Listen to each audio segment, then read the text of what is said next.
Yes, it's time for another garden video.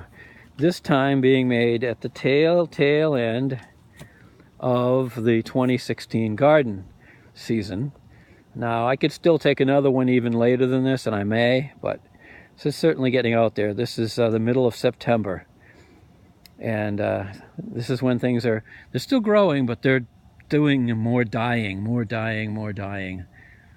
And we'll see what October brings, but well, we'll show you some of the surprises rather. Down here where that used to be cucumbers, they're dead. Right here was a squash, it's pretty much dead. Cucumbers, it's dead. Here's a squash, it's living, and it has actually, and still is making, this is phenomenal this year. Still is making summer squash. Here's one right down here. And I've actually picked some recently. And then these guys are just the wonders of my garden. I'm going to plant even more next year. Swiss chard, oh, love this stuff. It tastes delicious. You just keep peeling the leaves out and new ones grow up from the center. Wait till they get big enough, peel them off the outside, new ones come up in the center. And I bought, I don't know, 2 packs and put them in these. I think I could buy 3 packs of these and easily be able to keep up with eating it. Yum, yum, yum. This is bush beans, second crop. I'm gonna do this again. I'm getting a ton of beautiful bush beans. This is the first flowering. And there's lots of them in here. Lots and lots. I think you can see one right there. And you can probably see some others if you look careful. They are around. They are around. So, and then there's the first crop doing the second flowering over here. And so shortly there's going to be some on these, so I'm trying to keep up with watering them. And then here, well, all along this wall I planted pole beans, but you can see all of these I planted in the planter to waste of time. I get almost nothing. Here's one here that grew and I didn't pick it in time, but animals on the outside are eating them and killing them off too easily. However, the ones here planted in the ground along the edge are doing just fine. So that's what we're going to do in its entirety next year. They'll all be in the ground. I will dump all these others on dump the stuff in the ground and somehow till it. And I will grow a wall of beans here that will just keep on growing.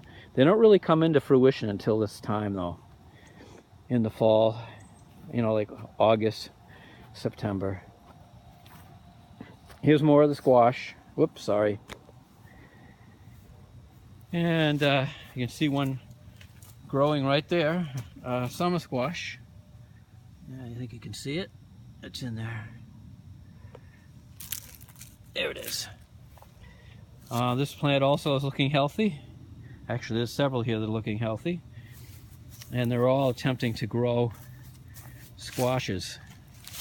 I've never had this. Usually they get a disease, they wilt, and they die. This is all going to get cleaned out. I'm going to snip this stuff. It's going to die off on its own, but once it's died off, I'm going to snip it all and try to keep any more of it from growing, the blackberries. It just chokes everything else off, and I don't get any blackberries. And there's some other crap growing too, and I can't keep track of it all. So I'm definitely going to take something to it and then just kill it all off. The morning glories, they seed themselves into the soil each year and they come back, so it doesn't matter if I kill the old vines or roots or anything, they keep coming back. And I think blackberries do the same thing, so it may be of no use to me unless I just keep up with it next year, cutting the blackberry vines as they crop up. Here's a big surprise. This is what I wanted to get some of this year, and every year, as you can see, these are decimated just like they were last year, actually worse. I put a mesh net over these, figuring it might make it a little harder for the critter to get at them. Apparently not hard enough, and because they're persistent, he eventually nibbles through it and Like this one, as you can see, there's no leaves. The leaves are, he'd like to eat the leaves. He's unable to eat some of these lower leaves. But anything new, he's gotten every bit of it. And he's eating it right through the mesh, and the mesh is getting opened up, and then he finds he can get into it. And so, yeah, little by his persistence. But look at the stark contrast here to metal mesh that I just wrapped around it. Didn't even secure it, just wrapped it around it. Untouched. Completely untouched. Now it's not growing as well as it could because the leaves aren't spread out. But it's untouched. That's phenomenal. So to me, that's the solution for future years. Make a few of these cages, spread the plants out enough, make them a little larger than this one, and just put cages around them, and then they'll just spread out, and the critter is apparently quite incapable of getting in. So that's a successful experiment. So we'll be looking into that next year. So yeah, every year I get something new I can try out. Gardening is a box of chocolates. You never know quite what you're gonna get. The tomatoes this year, well, this is where all of the regular sized tomatoes were down this row. You can see it's all dead. There's a few green ones, they'll ripen. They have been ripening, and they've been ripening into icky tomatoes, as I've been showing. In fact, here's one here. They've all got marks on them, and they look horrible. They've been the worst tomatoes. So let's see, how about this drop? That's actually not a bad drop, as drops go. Anyway, the tomatoes were quite a disappointment. However, the ones that I like are these, which there's tons of, as you can see. And once again, I'm getting drowned out by the ever-running airplanes. Can you still hear me? I don't know. I can't hear myself. All right, so those are delicious. They're sweet. They don't crack. When they fall off, you can still pick them up and eat them because they're still good. They're wonderful. So that I would grow them again for cherry tomatoes. I get way too many of them. Here's another thing. Look up and down on the bottom here. You will see a million, zillion, quadrillion acorns. I don't know why the trees are making so many of them. And they're outside too, on the ground. I've got to mow. It's a tremendous mess out here. I don't know if we can really catch this, but it's a tremendous mess right now in this yard back here. Leaves, twigs, debris, parts of branches with leaves, if you can probably see them down there. Pretty horrific. I'm going to take my mower out and we're going to just suck all that stuff up. I'm going to put the bagger on just to do that part so it'll look a little better. Just in this part of the lawn I'll do that, and then I'll go back to bagless mowing.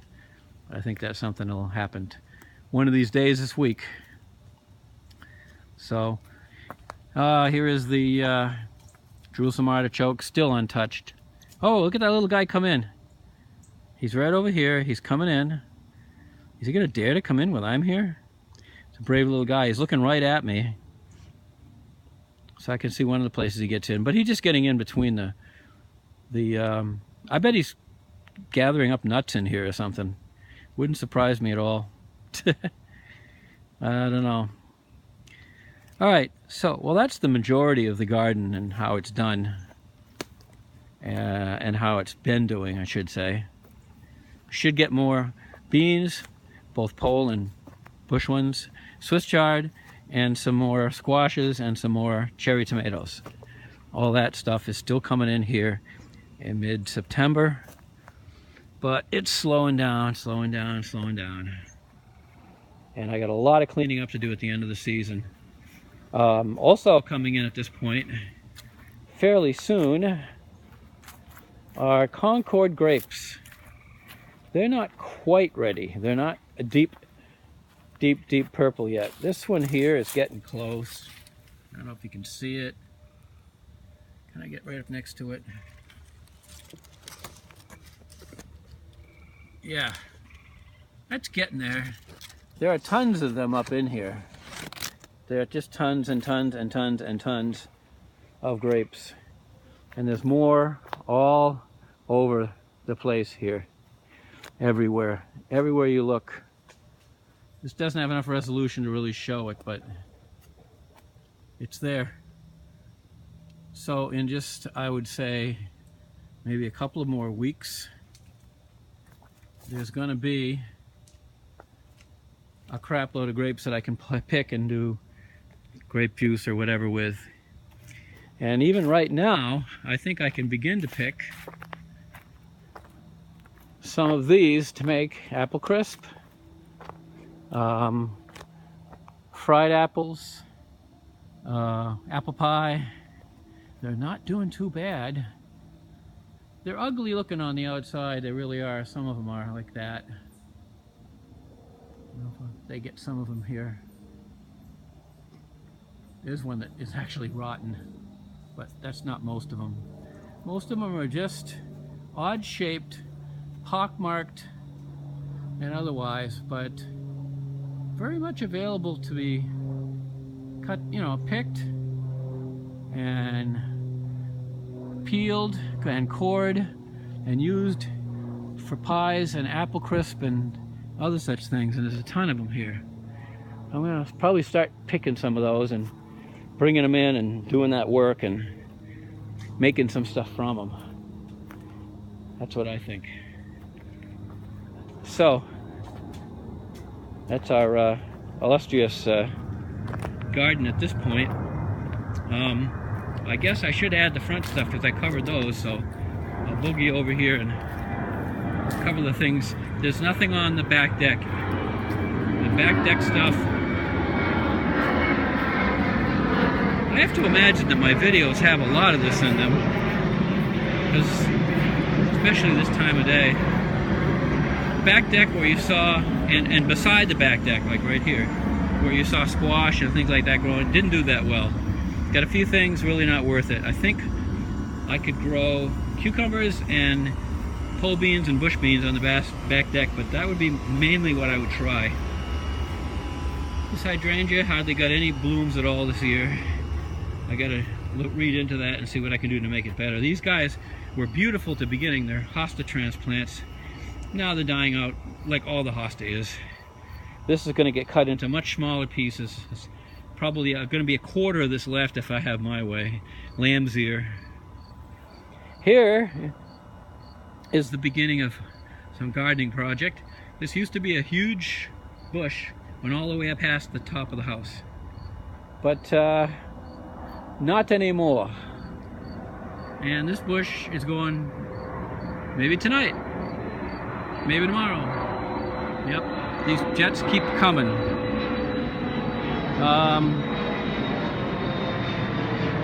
So this bush may be gone, another one is gone. I gotta find a way to dig around this one and get rid of all the stumpage so that it's far enough down that you don't see any of this, and cover it with a nice cover mulch, and we will eventually plant something nice here.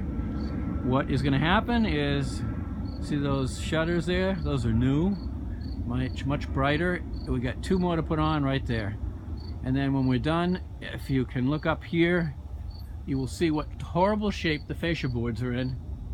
They're rotten. I gotta take the gutters off, or somebody's got to, and replace the fascia boards and any rot behind it, and then put the gutters back up and fix the drip edge. I don't know what that'll cost. I don't know how much of it I can do myself, but that's what we need to be done. Here's the barrel I grew squash in, and it's still growing, but not really. I don't know, maybe it is. It's not brown here. One of them is. This one, that one there is, but these 2 or 3 are still growing.